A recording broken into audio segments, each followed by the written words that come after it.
Big Corey. Ladies and gentlemen, it is playoff time. It's intense. It's been fantastic. Last episode we did playoff predictions. Now we're going to analyze. So here it is right here. The Boston Celtics against the Cleveland Cavaliers. And, you know, they beat Detroit. They beat Atlanta in 7 games. But have the Celtics shown overall that they're a championship team? I mean, I think that what you've seen this playoffs is that they have shown that they're a championship team in spurts. It's yes or no. What you're seeing this year in the NBA is a lot of disparity, a lot of feast and famine in the playoffs. You got teams like the LA versus Jazz series, Celtics versus Cavs. You got New Orleans versus the Spurs, even the Celtics versus the Hawks, where the home teams are dominating the series. I mean, it's completely different teams when you're playing home or away. Against the Hawks, we beat them by 20 at home every game, and then we lose by 10-5 when we play them. Against the Cavs, when they play in Boston, there's no question they're a championship team. In Boston right now, when we play here, the Celtics are an absolute championship caliber team, and they're a completely other team when they play away. And I don't know what that was. Carry on. Can you explain why Dan's wrong? Because he missed the question. The question was, did the Celtics show enough that they could win? Are they a championship team? No. Okay, they're why? not showing it now. They don't have a level of consistency. Championship teams win on the road. Yep. When we go on the road, we look like the Celtics from last year. You're absolutely right. Terrible. When we go on the road, we look terrible. When we play home in front of all the good fans in the garden, I mean, we're phenomenal. But we can't win on the road. And when we go on the road, we have no energy. We can't match Cleveland or Atlanta's energy. We let the crowd get in our head. We're not setting up offense. You know, Kevin Garnett, Paul Pierce, they're not calling for the ball in the clutch. I mean, we just look out of sync. Here's the problem. They're not a championship team because I asked that question. If you should know. I mean, if I'm watching a game, I should know if there's a championship team or not. I shouldn't be debating that. Okay? They're not a championship team because of Kevin Garnett. I'm calling out Kevin Garnett. I'm not going to sit here and make this. I'm not going to make this a Kevin Garnett bashing show, okay? But I'm not afraid to do it. I'm not afraid to do it, okay? Game 3, 17 points and 9 rebounds. Kevin Garnett refuses to take over the game on the road. I'm thrilled he's on the Celtics. Don't get me wrong. I'm thrilled. You know, because I'm glad I'm in this position talking about this. I cannot tell that you're thrilled he's on the Celtics. I know. Because since he's been in Boston, you've been hating on him. Now, I want every viewer here to know that when we were watching Game 3 and Game 2 of this series, Newbie Rete had to call me and say, I'm sorry. Because Kevin Garnett proved that he is clutch when he has the ball at the end of the game. However, who I am going to call out on this show today is Mr. Doc Rivers, the coach of the Boston Celtics. Yes. If you're the coach of the Boston Celtics and you have Kevin Garnett, one of the best big men to ever play the game on your team, you have to have a game plan where he's touching the ball. He has to touch the ball. And when you talk to me about him having to call out for the ball, one of the greatest things about this team is the fact that the 3 big stars on the team aren't demanding for the ball. It's called teamwork. If he throws that off, he throws off the chemistry. It's Doc Rivers' job to make sure Kevin Garnett gets the ball. Go. I have a couple questions for both of you. Who's the captain of the team? Paul Pierce. How long has he been playing for the Celtics? Get your team ready! Get your team ready on the show, on the road! Get ready! There's no energy! You're absolutely right. There's no energy! And you know who has been providing a little bit of energy that they have had? Kevin Garnett. Get your energy Paul going Pierce, on the road! Kevin Garnett, and Ray where has Ray Allen been for the record?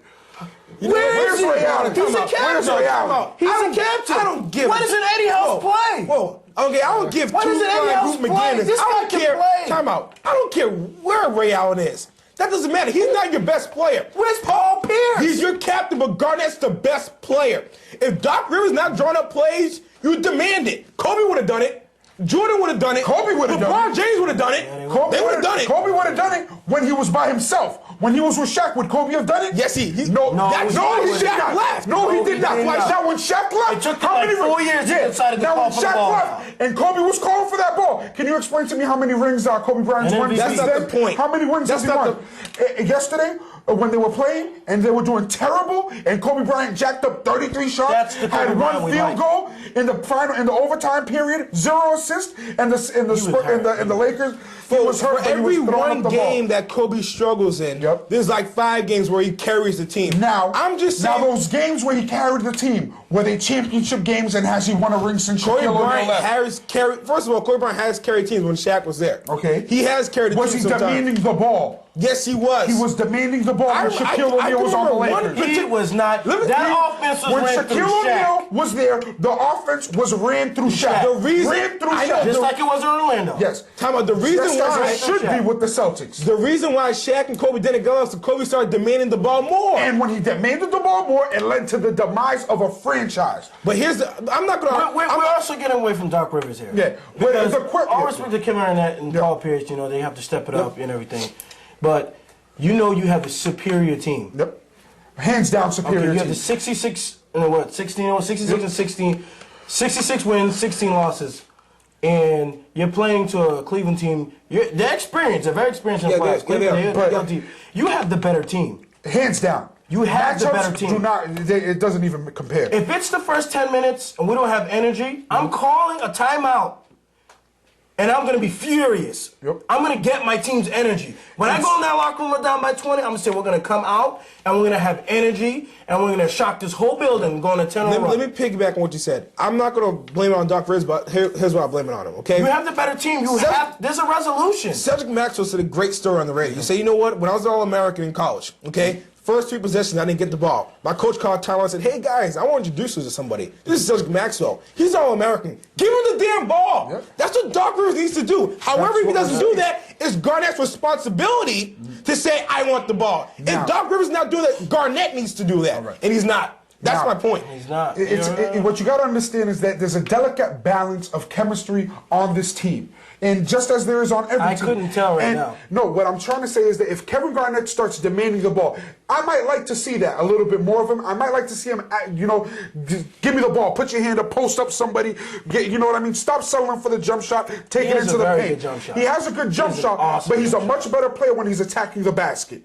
But he has a great jump shot. No player on the Cavaliers team can stop him when he wants to attack the basket. Nobody. You've heard me say a million times that he has a great jump shot, and I love it when he's making it. What I'm saying is, though, he's a completely different animal when he's attacking the basket. That's what I'm saying. You can't defend him. You can't defend him. He's gonna get your team in foul trouble. You know, he's gonna demand double teams, triple teams, open up everybody else when he's attacking the basket. If he's settling for jump shots, he's doing the defensive job for him. If he's not knocking them down. Let's switch to the Western Conference. Here we go. And let's talk about this great series going on right now between the Utah Jazz and the Los Angeles Lakers. Okay, do the Jazz have what it takes to win this series? Do they have what it takes legitimately? If what it takes is luck, yes. Because Can they win it? It's if Kobe Bryant is legitimately hurt and he plays the way that he did yesterday, then they can legitimately win this. But if Kobe Bryant plays the way that they've been playing all season, and that team starts moving the ball around and playing the way that has gotten them to the #1 seed in the West, the Utah Jazz do not have a chance. The Utah Jazz have a chance if they play the next 4 games at home, the next 2 games at home. But when they're back in LA, they don't have a chance. I think you guys are not seeing what's the overall thing you guys are missing. What's the series? It's 2-2 right now. What's the series? 2-2. Okay, so it's anybody's ball. No, it's not. It's anybody's ball. No, It's it's going to not. be the NBA. No, It's anybody's ball. You're Wait a talking minute, let me about- finish. you're It's talking 2-2. about- okay. We're back at 0. 0-0 Okay. right now, we might as well say. First one to win 2 wins the series. Okay, and who's the higher seed? Who's the higher seed?